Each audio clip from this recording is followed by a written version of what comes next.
రేవంత్ రెడ్డి సొంత ఇల్లు కొడంగల్లో రెడ్డికుంటలో ఉన్నది, FTL లో ఉన్నది. ఫుల్ ట్యాంక్ లెవెల్లో చెరువు లోపల రేవంత్ రెడ్డి ఇల్లు ఉంటుంది. దాన్ని కూలగొడతారా ఎవడన్నా? అధికారికి దమ్ముందా ఎవరికన్నా? ఉండదు. ముఖ్యమంత్రికి సిగ్గుందా? నీవు ఇల్లు FTL లో కట్టుకోవచ్చు. మీ అన్న దుర్గం చెరువులో తిరుపతి రెడ్డి FTL లో ఇల్లు ఉంటుంది, దాన్ని కూలగొట్టవు. పక్కన హిమాయత్ సాగర్ లో నీ మంత్రి పొంగులేటి శ్రీనివాసరెడ్డి ఇల్లు బఫర్ లో ఉంటది, దాన్ని కూలగొట్టవు. నీ చీఫ్ విప్ పట్నం మహేందర్ రెడ్డి ఇల్లు చెరువు మధ్యలో ఉంటది, అది ముట్టవు. కానీ పేదవాడి కాడికి వచ్చేసరికి తేడాగా దొరికిండ్రు.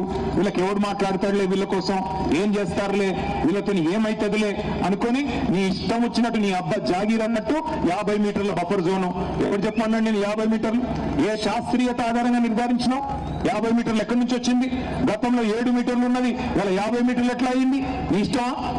దయచేసి ఆలోచించండి. ఇటు 150 ఫీట్లు అటు 150 ఫీట్లు అంటే 1,50,000 ఇల్లు, 55 కిలోమీటర్ల పరిధిలో 1,50,000 కుటుంబాలు ఇవాళ దెబ్బతినబోతా ఉన్నాయి.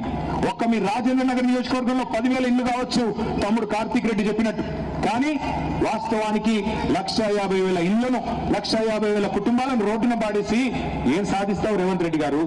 16,000 కోట్లతో మేము డీటెయిల్ ప్రాజెక్ట్ రిపోర్ట్ నీకు ఇస్తాం. ఒక్క ఇల్లు కూలగొట్టకుండా మేము చూపెడతాం. చెయ్యి, దమ్ముంటే నీకు చేతనైతే చెయ్యి.